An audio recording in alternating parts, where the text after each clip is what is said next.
Det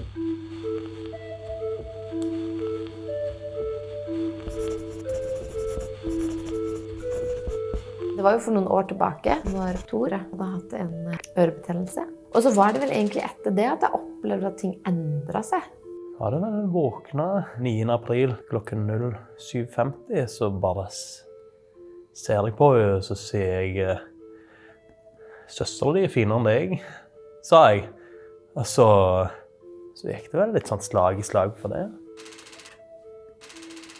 Men av og til så har jeg kontroll på det, og av og til så bare kommer det. Jeg vil ikke si du har så mye kontroll. Det er liksom umulig å se filmer. Han sier slutten fordi Han er død i slutten. Ja. Har sex for eksempel, så snakker du da om søstera mi eller naboen. Han har sagt at jeg har en tørr personlighet som er som pulver eller støv. Og når jeg kommer inn i et rom, så er det som om alle rundt blir grå. Grå. Synes jeg er stygg, har han sagt flere ganger. Av og til når du er på morgenen. Og at det er en elendig kokk, for eksempel. Ja. Jeg lagde pasta bolognese her en dag. Du bruker alt for mye oregano. Det skal ikke være oregano i. Men det er bare, hva vet jeg, og resten av kokkeyrket. Ja. Ingrid har jo alltid sagt at ærlighet varer lengst, og nå får du det, og så da er det vanskelig. Så det er liksom aldri noe bra. Han har blitt banket opp et par ganger når han har vært ute med kompiser. Lå på akutten med most halebein. Han har brukket 4 ribbein. På ene siden, alle. Han fikk slått inn nesa, klippet opp øret på bak, som han måtte sy sammen her. Knuste kneskåler, knokken ankel. Og det er ofte forbindelse med at han har vært ute, da. Han har vært litt for ærlig.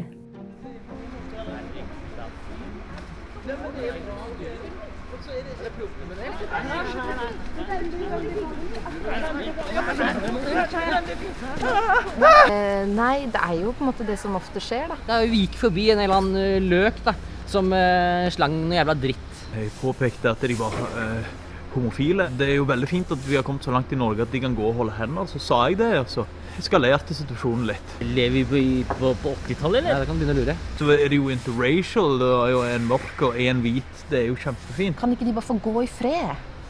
Man må ikke si alt man tenker. Diagnose? Han har ikke noe diagnose, det er bare en unnskyldning, skjønner du vel, for at han slenger masse dritt. Folk har bare fordommer, fortsatt. Veldig overrasket av at det var han hvite som slo også, altså hvis jeg skulle tro at noen av de skulle slå. Altså, det er å gå alt for langt. Statistikken tilsier det. Det er like mange hvite som tar første initiativ. Akkurat nå er jeg litt sånn... Ja, ikke si noe om de skoene. Ok, jeg er enig i at de var rare. Ikke si noe! Okay, de er jo rare! På mange måter så kan man si at jeg er et medisinsk vidunder. Jeg burde vært død. Jeg tenker jo sikkert mange forhold er basert på at man har masse hvite løgner, for hvis ikke så ville det kanskje ikke fungert. Men jeg skulle jo ønske at ikke jeg hadde fått vite alt jeg har fått vite om meg selv. Og deg. For det har endret hele min opplevelse av hvem jeg er og hvem du er, på en måte. Hvor lenge har dere vært sammen? Jeg er 8 år. 10 år cirka nå. Ja, 10 kanskje der. Hvor viktig er ærlighet i deres parforhold? Hvor viktig det er? Ja, det er jo dritviktig, da. Det er, altså, hvis du kan stole 100% på kjæresten din, hva har du for noe da? Ingenting. Altså, noen hvite løgner er det jo i ny og ne, men ja. Hæ? Hva har du mener med det? Hvordan har arbeidslivet ditt påvirket? Ja, det har vært en stor demper der. Stor folkevandring når jeg kommer til kaffeautomaten. Og det er jo gjerne fordi at jeg bemerker at Oddvar har for stor nese. Burde operere den. Ingrid har vært forelsket i Jan 10 år og ikke tørt å sagt noe. Hvorfor kan man ikke bare si det? Alle vet jo. Ingrid synes ikke det var gøy, så hun slutta. Så jeg har vel fått noen advarsler. Prøver å liksom få andre arbeidstider enn de andre, da, så jeg sitter der alene. Jeg jobber på med mitt. Her har vi vært i, begynner å bli 10 år nå, faktisk. 9 er vel nærmere. 9? Ja. Du retter litt på meg av det. Det er bra det. Ja, vi vokste opp sammen. Vi har fotball, PlayStation og det meste egentlig. Det meste. Krangler om kjærester. Alt. Han pleide å få det. Nei, alltid vært sånn litt bedre enn jobb eller enn... Ikke sant nødvendigvis. Nei. Det var det mye. Hva har dere gjort for å møte problemene med Tore sin tilstand? Ja, altså, jeg liker ikke det ordet problemer. Det er utfordringer. Foretrekker jeg personlig da, i hvert fall. Men han jobber jo for HR-avdelingen. Det var good times. Ja. Og så skjedde det med tilstanden, og da fant vi jo ut, det var vi jo enige om, at det var ikke en god match. Så nå er han sjef for tech support. Hvor mange er det som jobber i den avdelingen? Bare meg. Ja, det er Tore, ja. Vi har jo da tilrettelagt og kjøpt inn et mobilt samtalerom som ivaretar en rekke behov. Her kan Tore sitte helt uforstyrret. Vi hører ingenting, han hører ingenting. Dette her har fungert veldig bra for Tore, spesielt tror jeg. Han var jo med på velgeboksen også. Ja, Vi så jo den katalogen sammen. Så. Det var den største de hadde. Ja. Så dette er faktisk en bærekraftig greie. Det. En god løsning? Ja, vil si det. Nei. Dere har ikke tenkt på å permittere han Tore til han blir frisk igjen? Ja, det har vi jo hatt samtaler om. Jeg er veldig glad i å jobbe her, Ja. og jeg synes det er viktig for meg og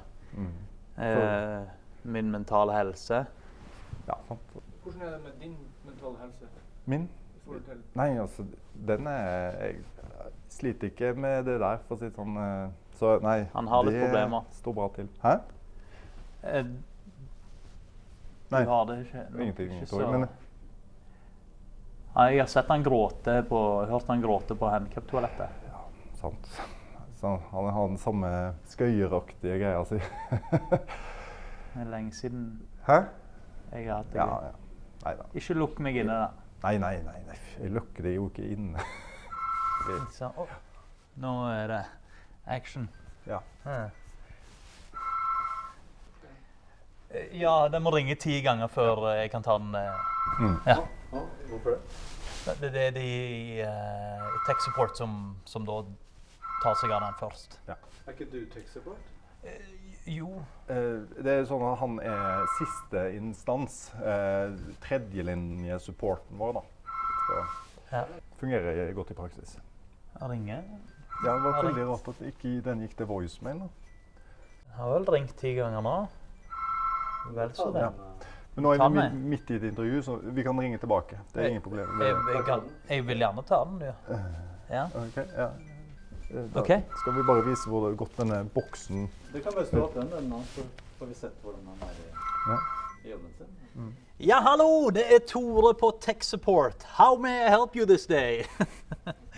Ja. Skjermen på plass. Det. Ja. Du, det er så enkelt. Det eneste du trenger å gjøre er å oppdatere Adobe Acrobat Reader. Du vet ikke hva Adobe Acrobat Reader Nei, OK. Det er jo basic dataskills egentlig vi snakker om. Men hvor gammel er du? Ja, så er liksom det å komme inn på det personlige. Ja. Det er jo, Ja, OK, men da foreslår jeg at du gir telefon til noen som er litt yngre og litt mer kapabel til å forstå hva jeg snakker om. Hvis ikke så kaster vi vel bort begge vår tid. Ja, sant? For det er jo viktig å liksom respektere hverandres tid og effektivitet. Ja, har du en mann der, for eksempel, i nærheten? Ja? Nei, altså, du er jo en kvinne, og teknisk innsikt og østrogen, det er ikke alltid går hånd i hånd. En relevant debatt i samtiden av det der. Så det er... Ja, jeg skjønner at det Innenfor. ikke skal ha noe å si egentlig, men la oss være ærlig, det er jo vanskeligere for kvinner da. Det er selvbedrag. Ja. OK, ja. Hun vil snakke med deg.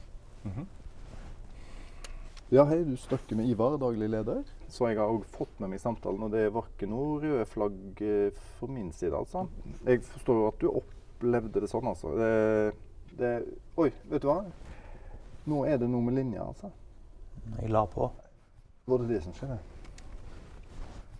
Vi har fått det veldig bra nå. Det har vi, altså. Hva har den største krangelen vært? Rundt juletider. Hos mine foreldre, som jeg er utrolig glad i og har et veldig nært forhold til. Og det første du sier når vi kommer inn, er jo at skal vi være her i 4 dager, liksom. Søsteren din var jo der, det var jo koselig. Det var jo en faktor som spilte inn.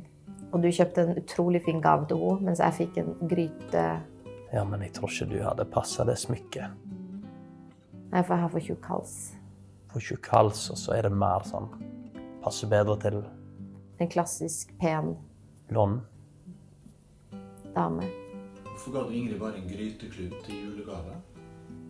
Det er jo greit å få de verktøyene man trenger for å kunne gjøre en bedre jobb på kjøkkenet. Det er kvinnens plass. Akkurat, det er kanskje ikke helt politisk korrekt å si? Eller? Nei, Men det er det du føler? jeg føler at den kvinnen er alt for følsomme, tåler ikke sannheten. Så føler jeg at det er lettere for kvinner å rydde og vaske og støvsuge.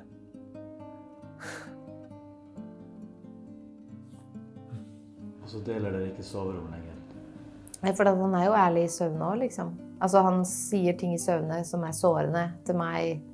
Skulle ønske at det var søstera mi som lå der. Hva er det med søstera til Ingrid som du liker så godt? Hun er jo blond. Og så har hun store, fine bryster som beveger seg når hun går i rommet. Og så ofte stive brystvorter. Ingrid har ikke samme livsgnisten, men du er morsom. Hun var morsom. Før. Når tror du min livsgnist forsvant, da? Kan jeg jo spørre deg om. Det var vel cirka rundt 9. april. Rundt da. Men jeg elsker henne. Jeg gjør det. Selv om søstera er finere. Rart nok. Ja. Du er også fin. Du er også fin på din måte. Altså...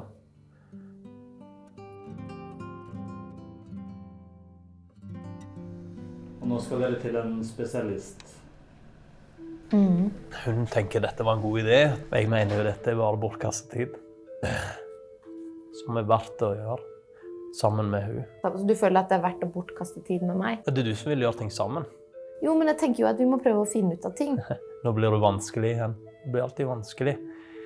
Hvis det ikke funker, hva er alternativet da? Flytte til et land der jeg ikke kan språket. Burma. Det snakker mye om. Så lurer vi på om det går an å operere. Meg da, har han snakket om. Sånn at han har noe pent å se på når han står opp.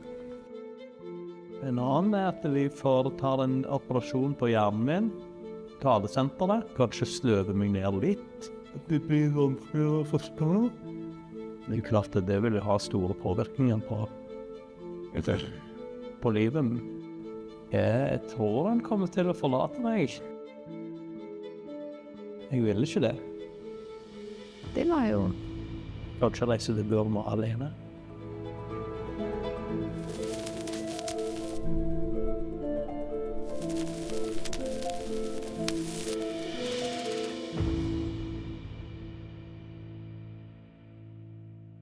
Au!